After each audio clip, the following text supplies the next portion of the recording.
बिस्मिल्लाहिर्रहमानिर्रहीम। इय्याका नअबुदु व तशरीफ रखें मुअज़्ज़िज़ मेंबरान, तशरीफ रखें। इय्याका नअबुदु व इय्याका नस्ताईन। जनाब स्पीकर, मैं सबसे पहले अपने एलाइज को, अपनी पार्टी को, सब मेंबर्स को मैं इनको खराज तहसीन पेश करता हूँ और इनका शुक्रिया अदा करता हूँ कि इन्होंने आज एक बड़ी इम्पॉर्टेंट हमारे लिए आज दिन था और इन्होंने ये साबित किया है कि ये पाकिस्तान के साथ खड़े हुए हैं।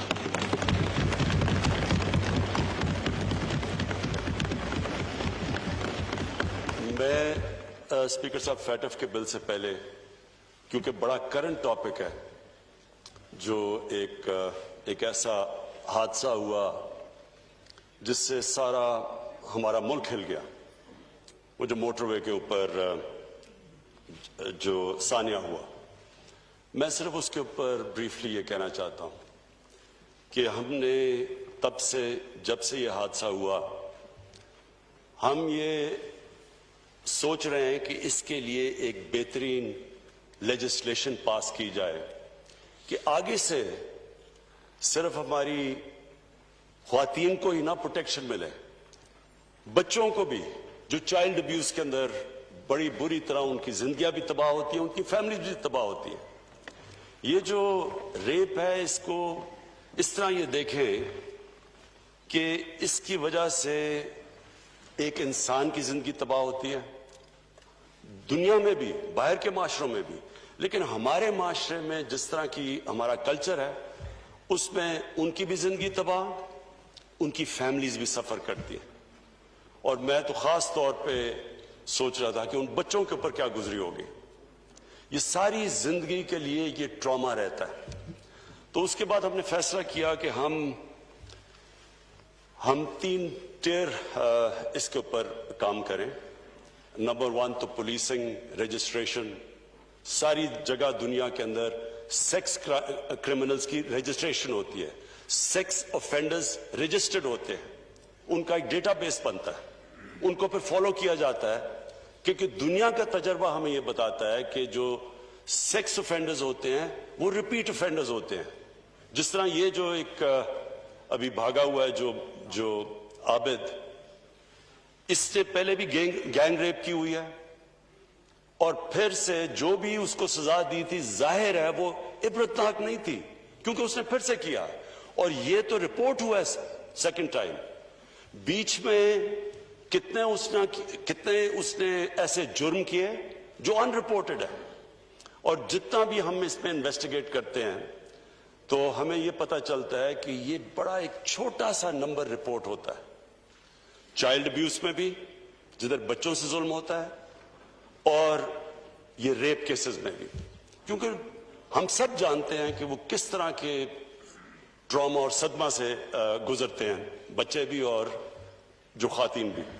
तो इसके ऊपर हम तैयारी कर रहे हैं एक बिल की, लेजिस्लेशन की, जिसमें इबरतनाक सजा हो, खौफजदा हो लोग, ये करते हुए उनको पता हो कि किसी की जब वो जिंदगी तबाह करेंगे तो उसके कॉन्सिक्वेंसेस है। सो इंशाअल्लाह ये बिल तैयार हो रहा है, ये आपके सामने चंद दिनों में हम पेश करेंगे, और उसमें सिर्फ यही नहीं कि इबरतनाक सजा देनी चाहिए, उसके ऊपर भी डिस्कस कर रहे हैं, लेकिन ये भी कि जो हमने ये भी असेस किया कि ये भी जो हाल अगर हम पकड़ भी लें, और इंशाल्लाह एक तो पकड़ के दूसरे को पकड़ भी लेंगे, उसके बाद भी उसको कन्विक्ट करना आसान नहीं है, क्योंकि जो जिस तरह की एविडेंस चाहिए अदालत के अंदर वो बहुत मुश्किल होता है, क्योंकि जाहिर है जिस तरह की वो एविडेंस देनी हो विटनेस बॉक्स में खड़े होके, वो बहुत मुश्किल होता है। तो उसके लिए भी हम प्रेपरेशन कर रहे हैं कि प्रोटेक्शन ऑफ विटनेस की, कि क्या उनको सामना ना करना पड़े अदालत में, तो उसकी भी इंशाल्लाह पूरी एक कॉम्प्रिहेंसिव एक लेजिस्लेशन लेके आएंगे। दूसरा जी, मैं ये जो फैटफ की सारी लेजिस्लेशन और ये जो कहानी चली है, मैं सिर्फ आज अपने मुल्क के सामने, अपनी पार्लियामेंट के सामने, ये जिधर जा भी रही है हमारी, ये देख भी जो रहे हैं पाकिस्तान में लोग, देखें जी, फैटफ का हमें सबको पता चलना चाहिए कि ये फैटफ कोई तहरीक हमारी गवर्नमेंट की वजह से नहीं, हम फैटफ के ग्रे के अंदर आए, ग्रे लिस्ट के अंदर। ये हमें विरासत में मिला, इनहेरिट किया हमने। और सबको ये भी पता होना चाहिए कि इसकी ब्लैक लिस्टिंग का मतलब ये है कि पाकिस्तान के ऊपर सैंक्शंस लग जाती है, हमारी फाइनेंस, हम बाहर के फाइनेंसेस से मुल्क कट ऑफ हो जाता है। और वो मुल्क जो पहले मुश्किल हालात में था और जिसका सबसे बड़ा प्रॉब्लम फॉरेन एक्सचेंज रिजर्व्स थे, फॉरेन एक्सचेंज रिजर्व्स जब आप उस सतह पे हो जो हमारे थे आज से 2 साल पहले, उसका मतलब ये कि सारा प्रेशर पड़ता है करेंसी के ऊपर, रुपए के ऊपर। और हम सब जानते हैं कि जैसे जैसे रुपया गिरता है सारी इंपोर्ट्स महंगी होनी शुरू हो जाती हैं, जिसके अंदर तेल, जिसके अंदर तेल की वजह से बिजली, जितनी भी इंपोर्ट्स हमें चाहिए होती हैं हमारी इनपुट्स इंडस्ट्री के लिए, यानी सारी चीजें जब पेट्रोल, डीजल, बिजली, ये जब सब महंगी होती है, ट्रांसपोर्ट महंगी, तो आखिर में महंगाई से गुर्बत बढ़ती है। तो एक कौम निकल रही है और अल्लाह का शुक्र है, अल्लाह का लाख लाख शुक्र है कि जिस तरह कोविड में से पाकिस्तान निकला, कोई ये उम्मीद नहीं रख रहा था कि इस तरह हम निकलेंगे, क्योंकि सबको खौफ था कि जब एक मुल्क लॉकडाउन में चला जाता है, उसकी इकोनॉमी बंद हो जाती है। तो हमने देख लिया कि हिंदुस्तान में उनकी 24% उनका जीडीपी नीचे गया है कोविड की वजह से। तो हम तो पहले मुश्किल में थे, तो अगर हमारे पे ये, अगर हम उसी तरह का हमारी इकोनॉमी के ऊपर प्रेशर पड़ता तो आज पाकिस्तान में तो बहुत बुरे हालात होने थे। तो अल्लाह का करम है, उन हालात से निकले, आज हमारी इकोनॉमी पिक कर रही है और हम दुनिया मिसाल दे रही है, WHO पाकिस्तान की मिसाल दे रहा है कि पाकिस्तान से सीखो कोविड में किस तरह आप निकले हैं। तो मैं तो आज ये उम्मीद लगा रहा था कि हमारी ऑपोजिशन जो आएगी वो हमारी तारीफें करेगी, हमें शुक्रिया अदा करेगी कि जिस तरह हमने इस मुश्किल वक्त से निकले हैं। मैं तो समझ रहा था कि वो, क्योंकि उनको फिक्र हो, देखे ना, डेमोक्रेसी के अंदर एक डेमोक्रेटिक ऑपोजिशन का बहुत बड़ा रोल होता है, क्योंकि ये पब्लिक रिप्रेजेंट करते हैं, ये पब्लिक के मफादात की हिफाजत करते हैं। इसलिए हम कहते हैं ना, पार्लियामेंट का एक खास रुतबा है दुनिया में। रुतबा इसलिए है कि हम अवाम के इंटरेस्ट की हिफाजत करते हैं, इसलिए हमारे पास हमें एक स्टेटस मिलता है, इसलिए हमारे कई जगह हमें VIPs की तरह ट्रीट करते हैं, क्योंकि लोग समझते हैं हम उनके इंटरेस्ट को प्रोटेक्ट करते हैं। तो ये जो जिस तरह पाकिस्तान निकला है, और अगर वर्ल्ड हेल्थ ऑर्गेनाइजेशन कह रही है दुनिया को कि पाकिस्तान से सीखो, जिस तरह पाकिस्तान निकला है कि हमने अपने लोगों को भी बचा लिया, अल्लाह का शुक्र है। हिंदुस्तान से आप देखें तो उनके तो केसेस अभी ऊपर जा रहे हैं, तो हमने तो हमारे तो केसेस भी हमारे कंट्रोल हो गए। अल्लाह का शुक्र है कि आज पाकिस्तान के अंदर हमारे अस्पताल प्रेशर में नहीं है, केसेस भी नीचे जा रहे हैं और हमने अपनी इकोनॉमी भी बचा ली। लेकिन मैंने आज ऑपोजिशन का जब रवैया देखा तो मुझे जो मेरे दिल में खदशा था, जो मेरे इनके ऊपर मेरे व्यूज हैं, सब ऑपोजिशन पे नहीं, इनके जो लीडर्स हैं वो कंफर्म हो गए। आज वो कंफर्म तब भी हो गए जिस तरह इन्होंने फैटफ की लेजिस्लेशन को अप्रोच किया, क्योंकि फैटफ का ब्लैक लिस्ट में जाना मतलब इकोनॉमिक सैंक्शंस, उसका मतलब कि हमारी इकोनॉमी क्रैश करना, उसका मतलब रुपया किधर रुकेगा, 250 पे 300 पे डॉलर जाएगा, किसी को नहीं पता, क्योंकि हमारे पास तो इतने फॉरेन एक्सचेंज रिजर्व नहीं है कि हम रुपए को सपोर्ट कर सके। तो इन हालात के अंदर हम ये उम्मीद लगा रहे थे कि हमारे साथ मिलके ऑपोजिशन फैटफ की लेजिस्लेशन इसलिए पास करेगी कि ये पाकिस्तान के लिए है, हमें कोई जाती फायदा तो नहीं है। लेकिन आज जिस तरह इन्होंने ना तो शुक्रिया अदा किया हमारा कि जिस तरह हमने बचाया पाकिस्तान को गवर्नमेंट ने कोविड से, बल्कि मैंने तो इनकी तकरीरें सुनी थी, मुझे मिसाल दी जा रही थी, नरेंद्र मोदी को देखो उसने कैसे लॉकडाउन किया है। मुझे यानी जिस तरह की तनकीद, किसी ने कहा FIR काट दो, कोई लोग मारे थे तो उन्होंने कहा जी इसके ऊपर FIR काट दो, तो वो करते इतनी यानी जब तनकीद की थी तो अगर अल्लाह ने करम किया तो इनको फिर थोड़ी सी तो तारीफ कर देनी चाहिए थी, लेकिन जो आज इनका रवैया था और जो हमारी नेगोशिएशंस चली और हमने कोशिश की इनको कन्विंस करने की कि ये पाकिस्तान के इंटरेस्ट में है, ये फैटफ के हमारे ग्रे लिस्ट से निकलना और कहीं खुदा ना खास्ता ब्लैक लिस्ट में जाना, ये तो पाकिस्तान का इशू है। लेकिन जो भी निगोशिएट कर रहे थे,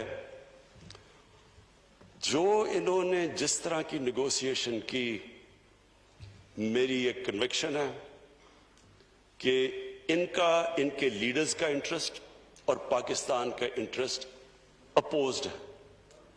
जो पाकिस्तान की बेहतरी है उसके ऊपर इनका कोई फिक्र नहीं। इनको अपने जाती इंटरेस्ट को प्रोटेक्ट करने के लिए इन्होंने हर किस्म की हमें ब्लैकमेल करने की कोशिश की। यानी इन्होंने समझा कि जी इतना खौफजदा होंगे कि कहीं ब्लैक लिस्ट ना हो जाए। इन्होंने 38 शिकें थी जो हैं नैब के कानून में, उसमें से 34 में इन्होंने अमेंडमेंट्स का हमारे सामने रख दी। यानी 34 नैब के एक्ट में अमेंडमेंट्स का मतलब कि नैब को दफन कर दो। सो इन्होंने इस्तेमाल किया फैटफ को अपने जो करप्शन के केसेस थे वो बचाने के लिए, और कोई फिक्र नहीं कि अगर मुल्क ब्लैक लिस्ट में चला जाता तो क्या होता है। और इन्होंने लास्ट मिनट तक कोशिश की, फिर जब इन्होंने देखा हम ब्लैकमेल नहीं हो रहा, फिर भी एंड में जाके फंस गए मनी लॉन्ड्रिंग के ऊपर। स्पीकर साहब, मैं अपनी कौम को, क्योंकि अपनी मेंबर्स भी मेरे बैठे हैं, कौम भी, उनको बड़ा जरूरी है। अल्लाहु अकबर, अल्लाहु अकबर, अल्लाहु अकबर, अल्लाहु अकबर। अशहदु अन ला इलाहा इल्लल्लाह,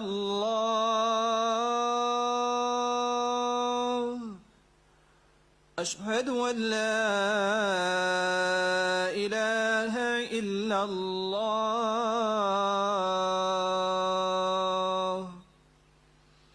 अशहदु अन्न मुहम्मदर रसूलुल्लाह,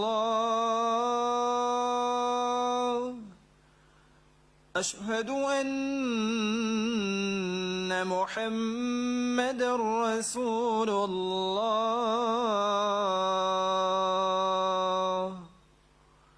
हय्य अला अस्सलाह,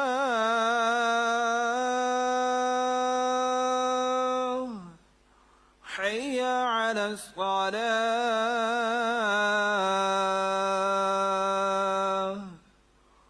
हय्य अला الفلاح،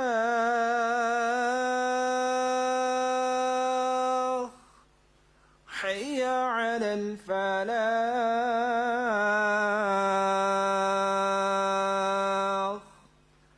الله أكبر، الله أكبر، لا إله إلا الله.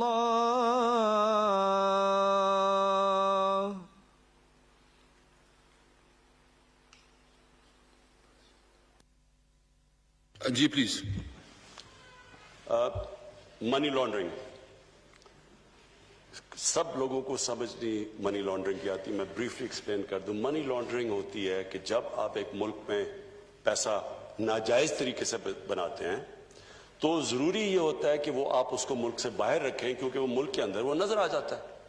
तो इसलिए जब आप सारी दुनिया में, हमारा ये इशू नहीं है, ये सिर्फ ये सारी तीसरी दुनिया में जो डेवलपिंग वर्ल्ड है, आप हर डेवलपिंग वर्ल्ड में देखें कि जिधर भी उनकी प्राइम मिनिस्टर्स या मिनिस्टर्स जब पैसा चोरी करते हैं तो वो मुल्क से बाहर भेज देते हैं, और इसको कहते हैं मनी लॉन्ड्रिंग, क्योंकि ये इलीगली बाहर जाता है। और फिर ये उससे प्रॉपर्टीज ले लेते हैं बाहर लंदन में। बल्कि अभी मैं एक YouTube کے اوپر ایک ویڈیو دیکھ رہا تھا کہ کس طرح ہندوستان میں بتا رہے ہیں کہ ان کے بڑے بڑے امیر لوگ جنہوں نے پیسے چوری کیے ہوئے ہیں وہ سب لندن میں بیٹھے ہوئے ہیں اور ان کے پاس اربوں ڈالرز کی پراپرٹیز اور ان کی بینک اکاؤنٹس ہیں، لیکن ہندوستان کی حکومت کے لیے بڑا مشکل ہے وہ پیسہ واپس لانا۔ یہ ایک ایسا بڑا عذاب ہے اسپیکر صاحب، میں صرف سب کی انفارمیشن کے لیے بتاؤں کہ غریب ملک، ڈیولپنگ ورلڈ غریب ہوتی جا رہی ہے، امیر ملک امیر ہوتے جا رہے ہیں، کیونکہ ہر سال اندازہ لگایا جاتا ہے کہ 1000 ارب ڈالر غریب ملکوں سے، ڈیولپنگ ورلڈ سے امیر ملکوں میں جاتا ہے۔ اسی طرح یہ مے فیئر کے فلیٹس اور یہ سب سے مہنگے علاقوں میں اس طرح کی اور بھی غریب ملکوں کا پیسہ جاتا ہے باہر، اور یہ اصل وجہ ہے کہ تیسری دنیا جو ڈیولپنگ ورلڈ نیچے جا رہی ہے، کیونکہ وہ پیسہ اگر اسی ملک میں خرچ ہو تو اسے نوکریاں مل سکتی ہیں، آپ ہیومن ڈیولپمنٹ کر سکتے ہیں، سکولز بنا لیں، ہسپتال بنا سکتے ہیں۔ وہ جب پیسہ باہر چلا جاتا ہے تو باہر تو ان کے لیے نوکریاں مل جاتی ہیں اور وہ ادھر امپلائمنٹ بھی مل جاتی ہے اور ان کی دولت بھی بڑھ جاتی ہے اور ان کے فورن ایکسچینج ریزرو بھی بڑھ جاتے ہیں۔ لیکن اس ملک میں ایک تو وہ پیسہ باہر چلا جاتا ہے، دوسرا یہ ڈالرز لے کے پیسہ باہر بھیجتے ہیں۔ یہ جو ٹی کا سارا کیس ہے یہ ہے کیا؟ یہاں سے حوالہ ہنڈی سے پیسہ باہر بھیجا، جس کی ضرورت پڑی وہ ٹی سے منگوا لی اور انہوں نے کہا جی کہ نو کوسچنز آج کیونکہ ہمیں ریمیٹنسز آئی ہیں۔ یہ پورا ایک ریکٹ ہے منی لانڈرنگ کا، اور اس ملک میں جو اگر ہمارے روپے پہ پریشر پڑتا ہے، جو میں کہہ بیٹھا ہوں، جب روپے پہ پریشر پڑتا ہے مہنگائی آ جاتی ہے، غربت بڑھتی ہے۔ تو جب آپ اپنے ڈالرز یہاں سے ڈالر لے کے باہر بھیجتے ہیں تو وہ دوسرا نقصان پہنچاتے ہیں ہمارے ملک کو، کہ ڈالرز کی جب کمی ہوتی ہے تو روپے پہ پریشر پڑتا ہے۔ اب اس کے اوپر آخر میں یہ جا کے پھنس گئے کہ جناب منی لانڈرنگ کو نکال دو نیب کے قانون سے۔ اگر ان کو کوئی ڈر نہیں ہے، اگر انہوں نے منی لانڈرنگ نہیں کی تو ان کو فکر کیا چیز ہے؟ ہمیں کیوں نہیں ڈر لگا ہوا؟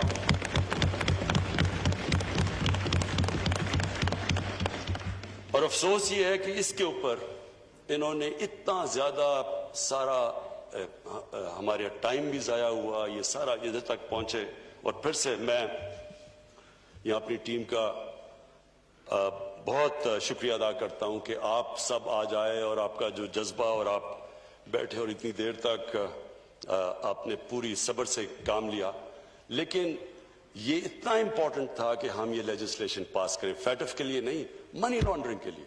منی لانڈرنگ اس ملک کو، اگر ہمیں جو اسٹیٹ ڈپارٹمنٹ امریکہ کی ایک رپورٹ ہے کہ ہر سال پاکستان سے 10 ارب ڈالر کی منی لانڈرنگ ہوتی ہے، تو 10 ارب ڈالر کی منی لانڈرنگ، یہ دیکھ لیں کہ ہم نے IMF سے جو قرضہ لیا ہے وہ 6 ارب ڈالر کا لیا ہے اور اس کی ہمیں ساری کنڈیشنز باندھنی پڑتی ہیں۔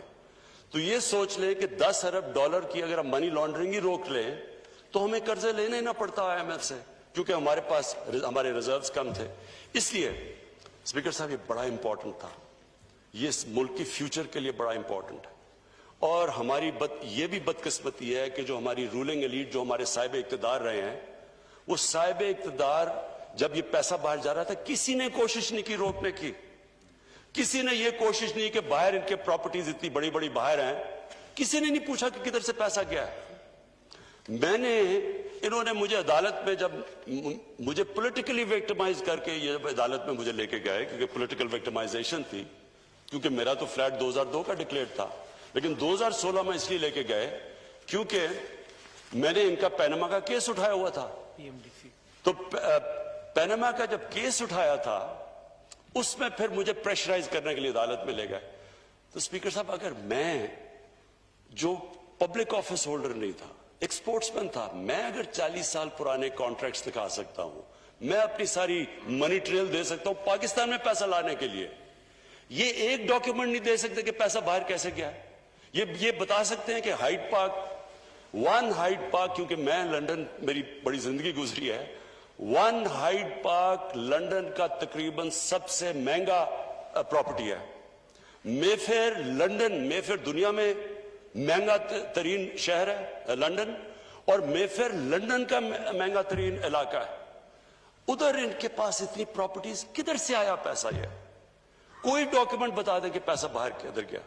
دوسری طرف آصف زرداری کی پراپرٹیز کی لسٹ ہے، اپنے نام پہ نہیں لیے ہوئے، ایک نیو یارک میں فلیٹ غلطی سے اپنے نام پہ لے لیا جو ایک کیس چل رہا ہے, باقی تو اپنے نام پہ نہیں. یہ کدھر سے پیسہ آیا؟ تو جب ایک ملک کی جو سربراہ جب وہ پیسہ چوری کر کے باہر لے کے جاتے ہیں اور ڈالرز میں باہر لے کے جاتے ہیں, دبئی میں ان کی پراپرٹیز ہے, وہ یہاں سے کنورٹ کرتے ہیں روپے کو ڈالر میں باہر لے جاتے ہیں. تو جب وہ لے کے جاتے ہیں وہ دو چیزیں ان کو کرنی پڑتی ہے. پاکستان کے ادارے پہلے تباہ کرتے ہیں. پہلے نیب میں انہوں نے مل کے اپنا آدمی رکھوایا, وہ جو نیب چیئرمین تھا انہوں نے کیسز ان کے بند کیے. ہدایبہ پیپر مل اوپن اینڈ شٹ کیس تھا, اس کے اوپر اسحاق ڈار کی باقاعدہ صرف سٹیٹمنٹ نہیں ہے, اس نے بینک اکاؤنٹس دیے ہیں کہ جدھر جدھر یہاں سے پیسہ باہر گیا, نام دیے ہوئے ہیں اس نے. اوپن اینڈ شٹ کیس, ان کا اپنا آدمی نیب میں بیٹھا ہوا تھا, اس نے وہ آگے پروسیڈ نہیں کیا.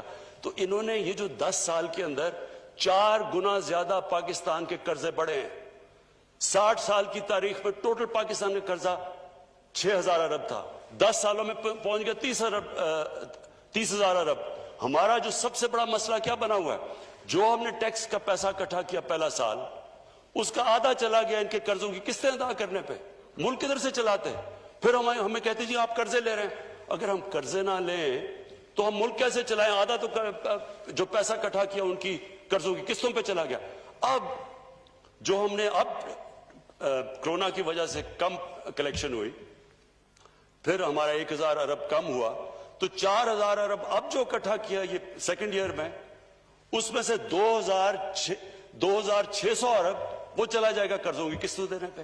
تو اسپیکر صاحب بات یہ ہے کہ یہ کیسے ہو سکتا ہے کہ آپ نے 10 سال میں اس ملک کو بوجھ ڈال دیا, اس کا ملک کا جو قرضہ ہے وہ 4 گنا زیادہ بڑھا دیا, اور آپ جب بات کریں کرپشن کی تو کہتے ہیں پولیٹیکل وکٹمائزیشن ہے, کبھی کہتے ہیں کہ جی یہ بلیک میل ادھر کر رہے ہیں, کبھی پہلے انہوں نے بلیک میل اس پہ پہلے ہمیں کہا جی پہلے دن سے شروع کر دیا کہ جناب ہم مانتے ہی نہیں الیکشن کو, ہم کہہ رہے ہیں کہ کھولیں جو آپ چاہتے ہیں, بتائیں ہمیں کون سی. اس کے بعد بات ہی نہیں کی. اسمبلی نہ چلنے دیں, تقریر نہ کرنے دیں, یہ تو آج وہ ہے نہیں تو میں تقریر کر رہا ہوں, نہیں تو تقریر نہیں کرنے دیتے. تو یہ وہ لوگ ہیں جو ان کا انٹرسٹ ہی نہیں ہے پاکستان کا.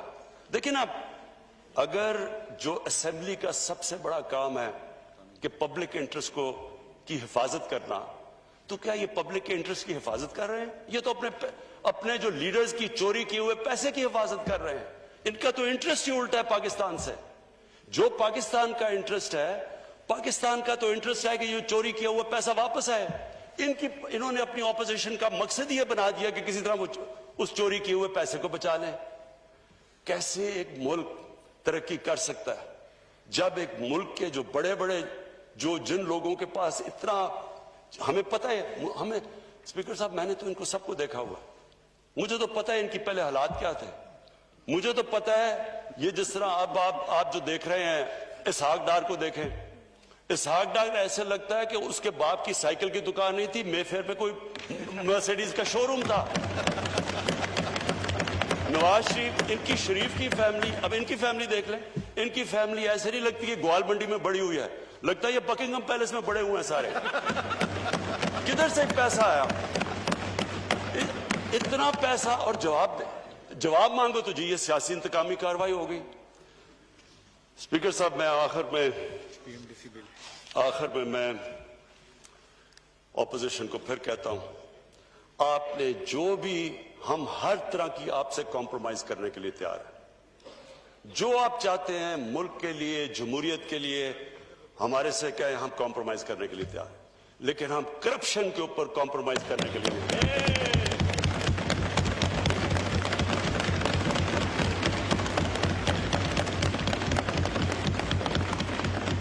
میں آخر میں ہاؤس کا شکریہ ادا کرتا ہوں. یہ جو پی ایم ڈی سی کا بل پاس کیا یہ بہت ضروری تھا. اسپیکر صاحب بدقسمتی سے ہماری جو میڈیکل کالجز اور ہمارے جو ڈینٹسٹری ان کے کالجز کی جو سٹینڈرڈ ہے وہ گرتی جا رہی تھی. اس کے لیے بڑا ضروری تھا کہ جو انٹرنیشنل بیسٹ پریکٹسز ہیں اس کے مطابق ہم ان کی سٹینڈرڈز ریز کریں. اور یہ جو بل تھا یہ کوشش تو کر رہے تھے 1.5 سال سے. میں پھر سے ہاؤس کا بڑا شکریہ ادا کرنا چاہتا ہوں کہ آج انہوں نے یہ بل پاس کیا, اور انشاءاللہ اس سے ہمارے ڈاکٹرز اور ڈینٹسٹ کی سٹینڈرڈ بڑھ جائے گی. بہت شکریہ.